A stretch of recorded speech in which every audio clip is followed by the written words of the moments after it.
Hello everyone. आज हम second chapter कर रहे हैं क्लास 6 एनसीईआरटी का कंपोनेंट्स ऑफ फूड। ठीक है, ये चैप्टर हम शुरू करेंगे।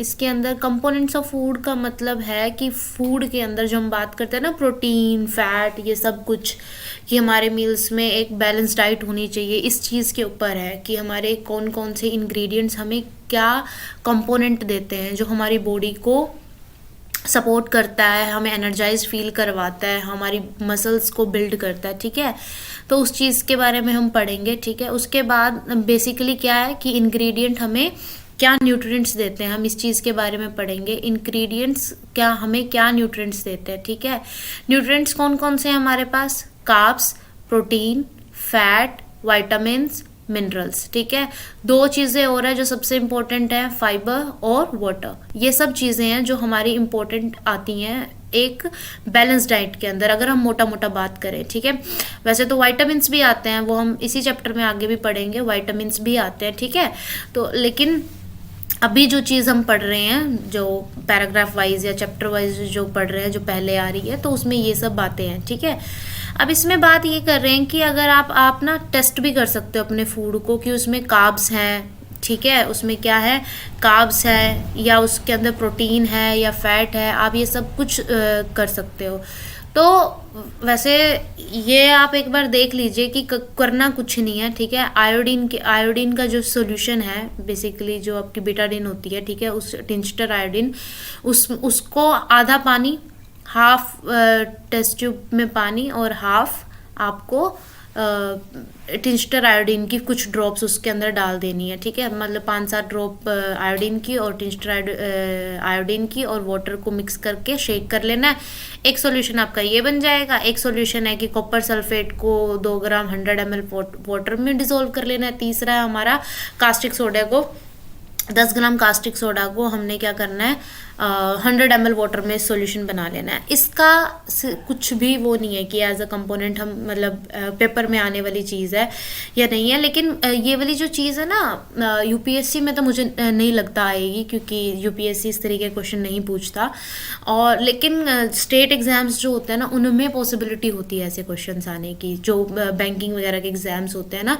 बिकॉज अगर पेपर टफ बनाना है, और एनसीईआरटी में ये चीज़ है भी, आपके सॉल्यूशंस हैं भी हैं, तो टेस्टिंग डाल सकते हैं कि स्टार्च की टेस्टिंग आप किससे करोगे, आयोडीन से करोगे, कास्टिक सोडा से करोगे या कॉपर सल्फेट से करोगे। तो हम किस चीज़ से करेंगे? आयोडीन सॉल्यूशन से। और आयोडीन सॉल्यूशन को हम कैसे यूज़ करेंगे? हमारा जो कोई भी फूड आइटम है, हम क्या करेंगे, एक फूड आइटम लेंगे, क्या करेंगे, फूड आइटम लेंगे, फूड आइटम के ऊपर हम अपना सॉल्यूशन डालेंगे। ठीक है, आयोडीन का सॉल्यूशन डालेंगे। अगर इट टर्न आउट कि ये ब्लू और ब्लैक आ रहा है, ठीक है, it turn out blue and black stains, तो आपका क्या हो गया उसके अंदर? ब्लू और ब्लैक स्टेन्स के अंदर क्या आ गया आपका? ब्लू और ब्लैक स्टेन्स के अंदर आ गया भाई कि ये इस कार्ब्स इसके अंदर प्रेजेंट है। तो क्या है? कार्ब्स प्रेजेंट है। ठीक है, ऐसे प्रेजेंट लिखती हूँ मैं, देख लेना, प्लस का साइन और एन टी। ठीक है, दिस इज प्रेजेंट। कार्ब्स क्या है? प्रेजेंट है। अगर ऐसा नहीं होता, अगर वो एब्सेंट होता है, तो इसका मतलब इसमें कार्ब्स है ही नहीं। ठीक है, ये चेक तरीका है चेक करने का। उसके बाद हम चेक करेंगे प्रोटीन को। प्रोटीन को कैसे चेक करेंगे? प्रोटीन के अंदर हम कास्टिक सोडा और कॉपर सल्फेट का जो सॉल्यूशन है, उसमें ऐड करेंगे। ठीक है, कोई भी, अब हम क्या करेंगे, फूड कंपोनेंट लेंगे। अब यहाँ भी लिख लेते हैं, हम क्या करेंगे, फूड कंपोनेंट लेंगे। फूड कंपोनेंट का मतलब है कि हम रोटी ले रहे हैं, अंडा ले रहे हैं, या क्या चीज़ ले रहे हैं हम। ठीक है, तो यहाँ पे किसी भी चीज़ खाने के ऊपर, मान लो दाल के ऊपर आपने फूड कंपोनेंट है, उसमें ऐड कर दिया आपने 2 to 3 ड्रॉप, आपने क्या कर दिया, कॉपर सल्फेट। कॉपर सल्फेट का फॉर्मूला हम आगे बनाना सीखेंगे, लेकिन वैसे बता रही हूँ, CuSO4 होता है। कॉपर सल्फेट का सॉल्यूशन डाल दिया प्लस कास्टिक सोडा, उसके ऊपर आपने क्या डाल दिया, 10 ड्रॉप ऑफ कास्टिक सोडा की आपने उसमें डाल दी। अगर ये किस कलर का होगा? वॉयलेट कलर का होगा। अगर ये वॉयलेट कलर का टर्न आउट हो गया है, तो इसका मतलब इसमें क्या प्रेजेंट है? प्रोटीन प्रेजेंट है। इफ़ नॉट, अगर एब्सेंट आई है, तो मतलब इसमें क्या है कि प्रोटीन एब्सेंट है। ठीक है, इतनी सी बात है। तो अब ये हमारा हो गया। अब इसमें इन्होंने एक्टिविटी दे रखी है कि वैसे तो अगर हम मतलब इतने बड़े हो गए हैं कि हमें पता होता है कि पोटैटो में स्टार्च ज़्यादा होता है, मिल्क में प्रोटीन ज़्यादा होता है, तेल में ओब्वियसली ग्राउंडनट ड्राई फ्रूट्स में फैट ज़्यादा होता है, ठीक है। कुक्ड पाउडर राइस में क्या ज़्यादा होगा, स्टार्च ज़्यादा होगा, ठीक है। अनकुक्ड पाउडर राइस में स्टार्च ज़्यादा होगा, कुक्ड में भी स्टार्च ज़्यादा होगा, ड्राई कोकोनट में क्या होगा, फैट होगा, ठीक है। तुअर दाल में, अनकुक्ड तुअर दाल में स्टार्च आई थिंक प्रोटीन निकलेगा, ठीक है। कुक्ड दाल में क्या होगा, प्रोटीन निकलेगा। स्लाइस ऑफ एनी वेजिटेबल, ना उसमें starch, most probably slice of any vegetable, घिया लौकी में स्टार्च भी नहीं आएगा, प्रोटीन भी नहीं आएगा और फैट भी नहीं आएगा, ठीक है, क्योंकि उसमें क्या होता है, वो फाइब्रस होती हैं और वाटर कंटेंट होता है, बाकी मिनरल्स होते हैं उसके अंदर, लेकिन स्टार्च पोटैटो तो नहीं है ना, क्योंकि पोटैटो तो अलग बता दिया इन्होंने कि पोटैटो पे हम क्या कर रहे हैं, तो पोटैटो पे तो स्टार्च आएगा, ठीक है। ये कर लिया। उसके बाद फैट का टेस्टिंग, फैट की टेस्टिंग सबसे आसान है भाई, ऑयली पैच आ गया, ठीक है, ऑयली पैच आ गया पेपर के ऊपर, जहाँ भी रखते हो आप फैट वाली चीज़ को, घी वाली चीज़ को, तेल वाली चीज़ को, वहाँ पे क्या आ जाता है, ऑयली पैच आ जाता है, और ये सबसे बड़ा इंडिकेटर है फैट का, ठीक है। अब बात करते हैं, हमने कहा था ना विटामिन्स और मिनरल्स भी हैं हमारे पास, तो हमारे पास क्या क्या है, विटामिन्स और मिनरल्स भी हैं। दोनों डेफिशिएंसी मतलब ऐसा नहीं है कि आपको ये कोई 10 ग्राम लेना है या कितना भी, आपकी कैलोरी काउंट में हमारे आता नहीं है विटामिन्स और मिनरल्स, लेकिन हमारी अगर डेफिशिएंसी हो जाए, मतलब उनकी डेफिशिएंसी का मतलब क्या होता है, कमी होना, ठीक है, क्या हो जाए, कमी हो जाए, लैक करें हम अगर उस चीज़ को, लैक करें, ये वोकैबलरीज हैं, याद कर लेना, मतलब समझ लेना, याद तो क्या ही है, मतलब पता होना चाहिए कि डेफिशिएंसी का मतलब क्या है, कमी, लैक करने का मतलब भी क्या है, कमी, कोई प्रोटीन लैक कर रहा है अपनी डाइट में, कोई कुछ लैक कर रहा है, ठीक है, डेफिशिएंसी ऑफ विटामिन्स हो जाएगी, मिनरल्स हो जाएगी। तो ये जो विटामिन सी के कैप्सूल्स लेते हैं, ठीक है, विटामिन सी लेते हैं, सॉरी विटामिन सी की गोलियां होती है, विटामिन ई के कैप्सूल्स लेते हैं, ठीक है, विटामिन डी लेते हैं जो पाउचेस में आता है, ठीक है। तो ये सब चीज़ें हम अपनी जब अगर डेफिशिएंसी हो जाती है तो हमारी बीमारियां हो जाती है, और ये इंपॉर्टेंट पार्ट है इस चैप्टर का कि कौन से विटामिन से कौन सी बीमारी होती है, वो हम पढ़ेंगे। अब बात करते हैं कि कौन सा जो न्यूट्रिएंट है हमारी बॉडी पे क्या हेल्प करता है।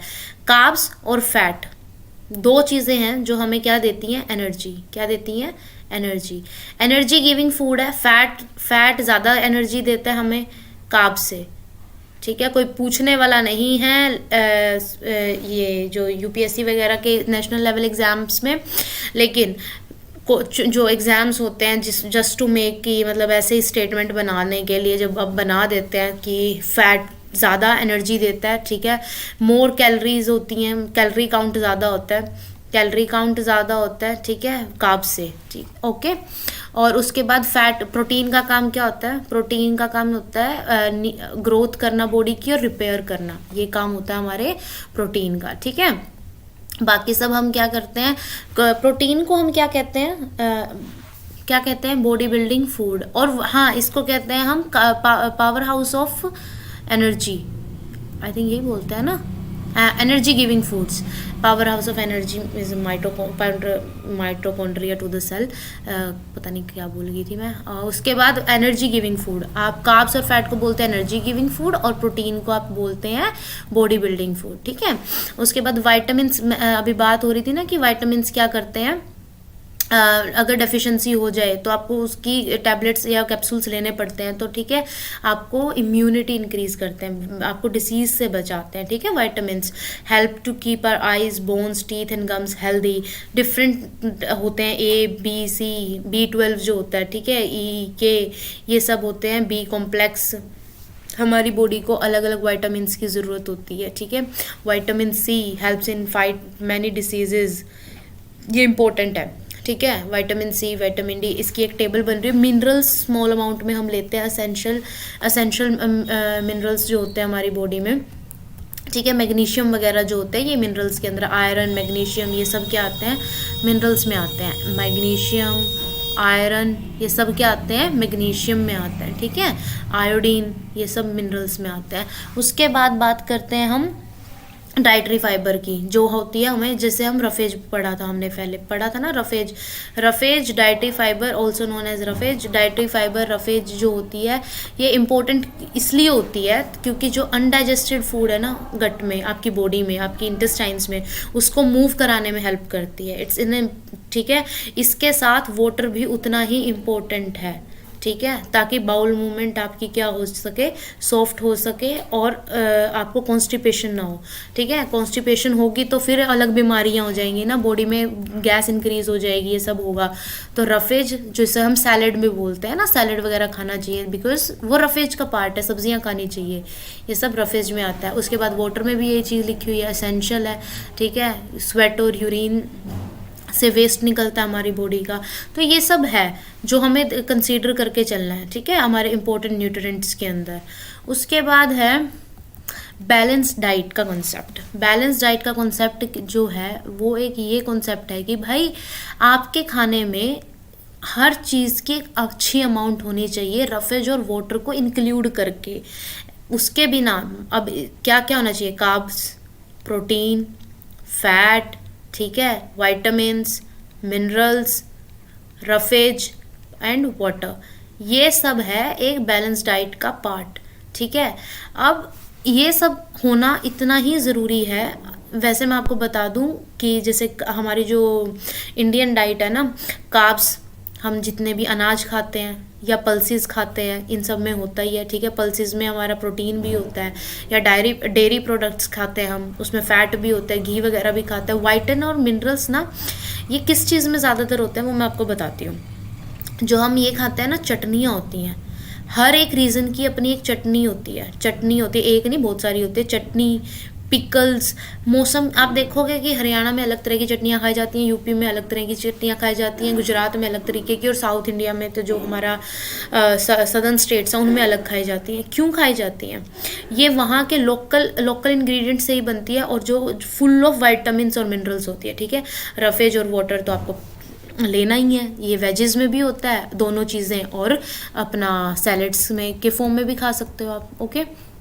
बस उसके बाद ये सब हमारा बैलेंस डाइट के ऊपर है, ठीक है। उसके बाद हम पढ़ेंगे ओके एक ये चीज़ देखेंगे हम कि जो इम्पोर्टेंट चीज़ है कि डिस्ट्रक्शन ऑफ वाइटामिन्स और फूड के मिनरल्स जो होता है वो कैसे होता है। हीट जो है ना विटामिन सी को वो कर देती है, किल कर देती है, डिस्ट्रॉयज हीट ड्यूरिंग कुकिंग, ठीक है। विटामिन सी सिरम्स जो होता है ना, जो उनको भी बोला जाता है कि आप सन की उसमें ना लगाओ तो आपकी बॉडी पे रिएक्ट कर जाएगा वो, मतलब उसकी जो नोमेनक्लेचर है वो चेंज हो जाती है, ठीक है। उसका जो डायग्रामेटिक वो होता है, रिएक्शन हो जाती है, ऑक्सीडाइजेशन हो जाती है उसकी, ठीक है। तो उसकी जो प्रॉपर्टीज़ हैं वो चेंज हो जाती हैं, ठीक है, विटामिन सी की। अब उसके बाद बात करेंगे हम एक चीज़ आई है कि बैलेंस डाइट ना होने पे दो कंडीशंस होती हैं, ठीक है। एक होती है ओबेसिटी, एक होती है ओबेसिटी, और एक होता है अंडर न्यूट्रिशन, जो बच्चे होते हैं अंडर न्यूट्रिशन। ये दो चीज़ें होती हैं हमारे पास, ठीक है। ओबेसिटी में क्या है कि जब आप फैट रिच फूड खाते हो, ठीक है। वैसे फैट रिच के अलावा अगर आपकी बॉडी में अगर खाने की बात कर रहे हैं, खाने से जो ओबेसिटी होती है उसकी बात कर रहे हैं, क्योंकि ओबेसिटी के कारण सिर्फ खाना नहीं है, stress is the major cause, stress is the major cause of obesity, ठीक है। Diabetes, sugar is the major cause of obesity, but यहाँ पे हम बात कर रहे हैं तो खाने की बात कर रहे हैं, तो फैट रिच फूड से ओबेसिटी होती है। और जो लोग बैलेंस डाइट नहीं खाते, जो मिनिमम अमाउंट ऑफ फूड खाते हैं, उनके लिए होता है वो अंडर न्यूट्रिशन हो जाते हैं, ठीक है। अब बात करते हैं हम डेफिशिएंसी। डेफिशिएंसी का मतलब मैं पहले बता चुकी हूँ, कमी होना, किसी एक या दो न्यूट्रिएंट्स की आपकी बॉडी में कमी होना, जिसकी वजह से आपकी बॉडी में डिसऑर्डर्स होते हैं, उसे कहते हैं डेफिशिएंसी डिसीजेस। और डेफिशिएंसी डिसीजेस अलग अलग तरीके से होती हैं, अलग अलग डाइट्स इंक्लूड करके आप अपनी खाने में उनको रिड्यूस कर सकते हैं आप। Prevention is better than cure, so prevent your system from disease. आप अच्छे से खाइए, पढ़ने लिखने वाले बच्चे हैं तो it's important to have good food, water, lots of water, ठीक है। हाइड्रेट रहना बहुत ज़रूरी है, दिमाग सही चलता है खाने और टाइम पे पानी पीने से। अब बात करते हैं विटामिन ए की, ठीक है। विटामिन ए की अगर कमी है तो लॉस ऑफ विजन होगा, ठीक है, पुअर विजन, ये सब। अच्छा, ये दैट्स द इम्पोर्टेंट पार्ट, ये इंपॉर्टेंट पार्ट है भाई, ठीक है। वैसे तो मतलब सब कुछ इंपॉर्टेंट है, बट ये तो बहुत ही इंपॉर्टेंट है। Vitamin A, loss of vision. Vitamin B1, beriberi weak muscles and little energy to work. Vitamin C, scurvy, bleeding gums वगैरह होंगे, टाइम लगेगा चीज़ों को हील होने में। विटामिन डी में स्कट होता है, bone became soft and bend. Calcium की कमी होगी तो बोन और टूथ डिके होगा, बोन्स में पेन भी होगा, weak bone, tooth decay. Iodine है तो गॉइटर की बीमारी होगी, ठीक है, आपकी नेक स्वेलन हो जाएगी, मेंटली डिसेबल हो जाएंगे, ठीक है। और एक चीज़, मेंटली डिसेबल आयोडीन की वजह से हो रहा है ना, मैं जो बोल रही थी कि पानी पियो, इट रिड्यूसेस योर स्ट्रेस वगैरह, तो यही होता है कि आपकी बॉडी को हाइड्रेट करके जो आयंस की कंसंट्रेशन होती है, उसकी आयंस की मोबिलिटी बढ़ जाती है, क्योंकि कंसनट्रेटेड फॉर्म में है ना आयंस। अगर जब आप वाटर कंज्यूम करेंगे तो वो थोड़े डाइल्यूट होते हैं और वो ब्लड स्ट्रीम में मूव करना शुरू करते हैं, हाई टू लो, ठीक है। तो इसलिए इट्स इम्पोर्टेंट कि आप पानी का इंटेक बढ़ाएं, ठीक है। आयरन, अनीमिया, ठीक है, ये सब कुछ। और अनीमिया के ऊपर तो करंट अफेयर्स भरा पड़ा है, ठीक है। अब यही है इस चैप्टर में जितना भी है। अब इसकी एक्सरसाइज सोल्व कर लेना और तुम्हें पता चल जाएगा कि कुछ छूटा नहीं है, ठीक है। अगर कुछ छूटा हो तो मुझे कमेंट्स में बता देना, I will try to reply everyone, अगर किसी का कोई डाउट है तो, ठीक है। Okay, bye bye, take care, पढ़ लीजिए अच्छे से। नेक्स्ट वीडियो में मिलते हैं आप लोगों से।